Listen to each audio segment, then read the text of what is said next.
شروع اللہ کا نام لے کر جو بڑا مہربان نہایت رحم والا ہے۔ سورج کی قسم اور اس کی دھوپ کی، اور چاند کی جب وہ اس کے پیچھے چلے، اور دن کی جب وہ اسے روشن کر دے، اور رات کی جب وہ اسے چھپا لے، اور آسمان کی اور اس ذات کی جس نے اسے بنایا، اور زمین کی اور اس ذات کی جس نے اسے پھیلایا، اور نفس انسانی کی اور اس کی جس نے اسے درست کر کے بنایا۔ پھر اس کو بدکاری سے بچنے اور پرہیزگار بننے کی سمجھ دی کہ جس نے اپنے نفس کو پاک رکھا وہ مراد کو پہنچا،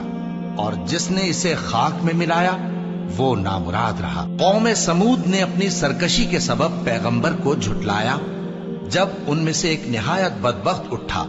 تو اللہ کے پیغمبر صالح نے ان سے کہا کہ اللہ کی اونٹنی اور اس کے پانی پینے کی باری سے خبردار رہو، مگر